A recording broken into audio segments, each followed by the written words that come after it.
How y'all doing tonight? Looks like you got a couple jars of piss there, Fakesagan. Nope, not exactly.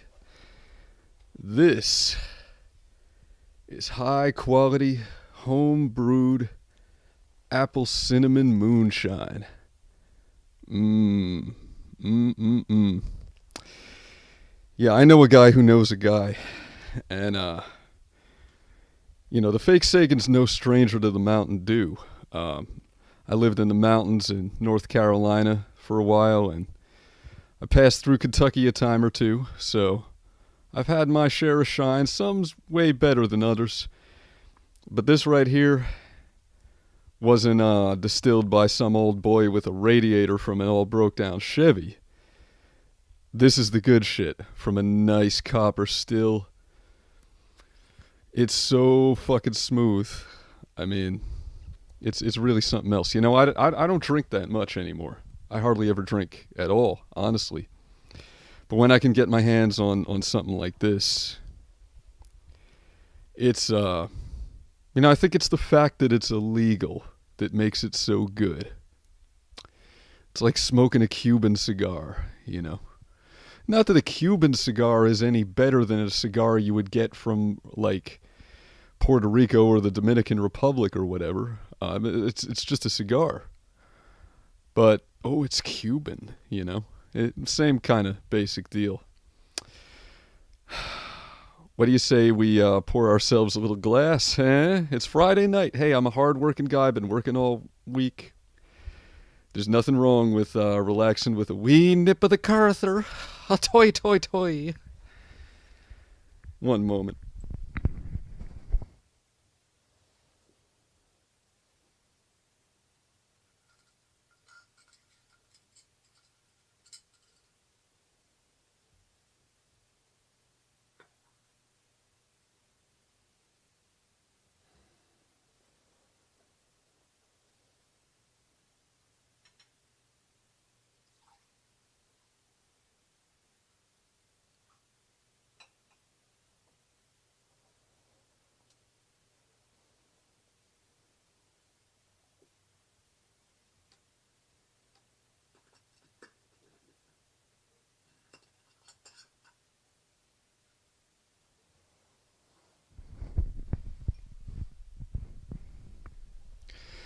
You worried you'll go blind, Fakesagan? No, I'm not.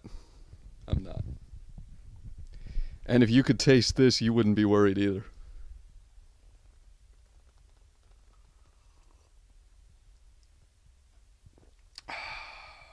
Man.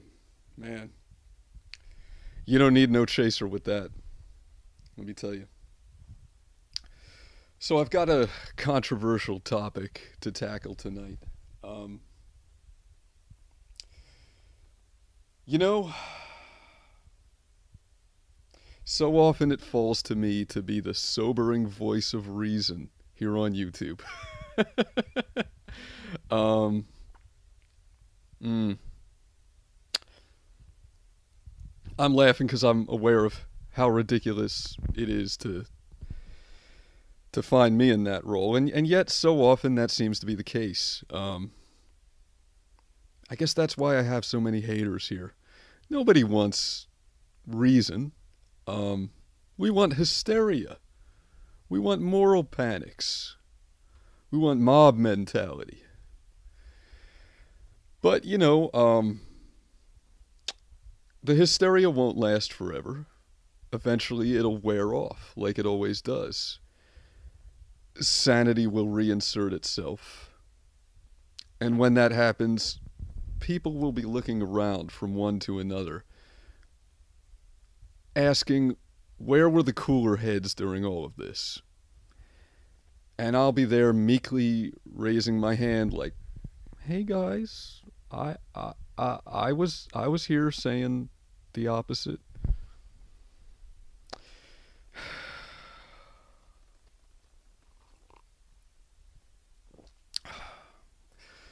There's certainly nothing controversial about expressing an alt-right viewpoint on the internet in 2017, especially here on largely male-dominated website like YouTube. Yeah, that's the status quo. I happen to agree with it, but it's still the status quo. Well, tonight I'm going to step out on a limb and defend the left because somebody needs to. I guess it's going to have to be me. See, there's a petition circulating on the White House website right now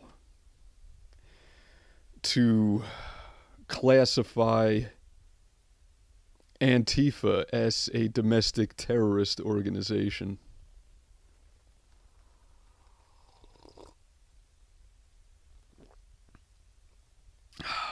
Man, that shit is good. Oh, man.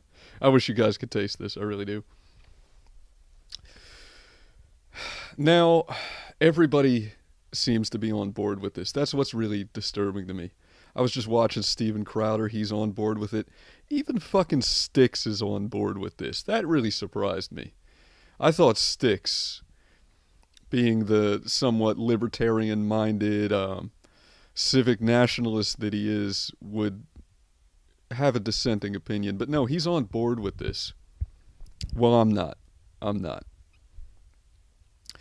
You know, there have been a lot of accusations flying around that Trump supporters are Nazis. But we've had the benefit of being able to laugh at all that because it was so ostensibly untrue.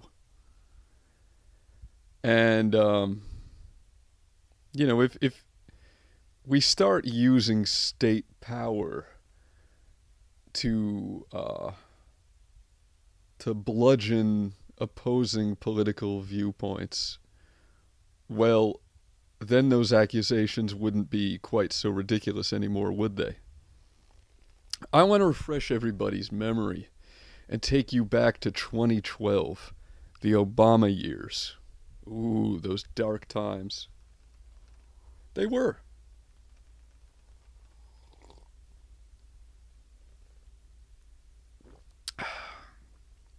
Man, you don't even want to swallow it. You just want to swish it around, you know.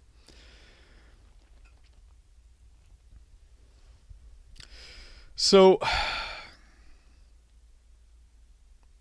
perhaps some of you will remember, this story didn't really get a lot of play in mainstream media, unsurprisingly, yet it was covered quite a bit by the alternative media. But I know short-term memory, attention spans are very short on the internet. In 2012, a Marine veteran by the name of Brandon J. Raub, that's R-A-U-B, was given a visit at his home by members of the FBI and the Secret Service because of posts that he made on Facebook. See, Brandon J. Raub was a constitutionalist who was no fan of the Obama administration. I don't blame him. And on his Facebook page, he called for revolution. He didn't incite violence against anyone in specific. He didn't make any threats. He didn't threaten any assassinations like Madonna has done, for example. He didn't even directly call for violence. He didn't say, hey, everybody, grab your rifles and we're going to meet here at such and such a time and we're going to get this shindig started. No. He just said, I feel there should be a revolution in the United States. Well, that's his political viewpoint. That should be constitutionally protected political speech. But it wasn't. The FBI, after his arrest, spoke with Brandon J. Raub's mother, and they told him that the remarks he made on Facebook were of a terrorist nature.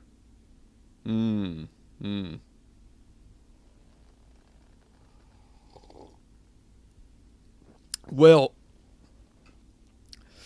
Mr. Raub didn't end up facing any federal charges. However, the local authorities, I believe it was the sheriff's department, had him involuntarily committed. And of course, they wouldn't have been there in the first place if it were not for the interest of the feds, the FBI, and the Secret Service. Now, I'm sure that everyone will agree that was an abridgment of free political speech and a violation of the First Amendment. It was unconstitutional. It was tyrannical. But you probably only feel that way because you agree with Brandon J. Raub's politics, don't you? Because you're not an Obama fan either. But it's different when the other side wants to exercise some kind of political speech. Now, granted, what happened at the UC Berkeley riot crossed the line. That wasn't speech. That was violence. And if some consequences were to befall the individuals responsible for the violence that occurred, I wouldn't have a problem with that. They broke the law, well, que sera, sera. But to label Antifa in general as domestic terrorists, that doesn't sit right with me. Not one bit. I mean, I guess that all of California and New York would be on a watch list, wouldn't they? Because these guys are fucking everywhere. Every college campus would be teeming with domestic terrorists. And you know, what do we do? Tap their phones? Start going through their garbage? It's un-American. It's un-American. Now, even if this petition gains a lot of traction, which I'm sure it will, hopefully Trump himself will be wiser than his followers, and he won't enact this in the law. I certainly hope not.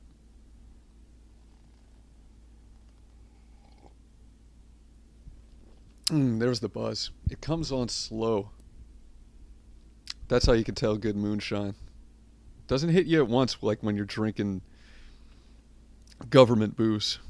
You know, it's like a nice even glow that kind of comes up from your feet. So anyway,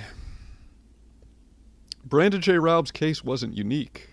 During the Obama years, a number of constitutionalists and right-leaning people in general were investigated for homegrown terrorism, domestic terrorism.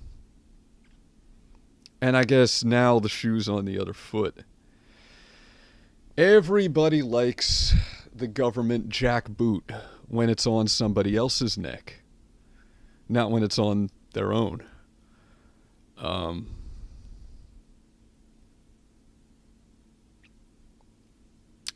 I can't support it. I just can't support this. Come what may. I mean, rate the video down. Leave all the nasty troll comments. I don't give a fuck. Thick skin.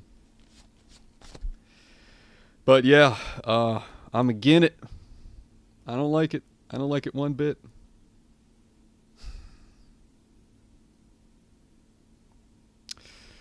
Dark times we're living in. These are the times that try men's souls. I always get pensive when I drink. And then I wave guns around. That's stage 2.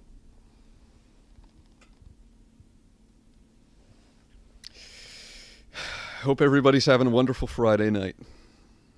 That's all the news that's fit to print. Keep it fake.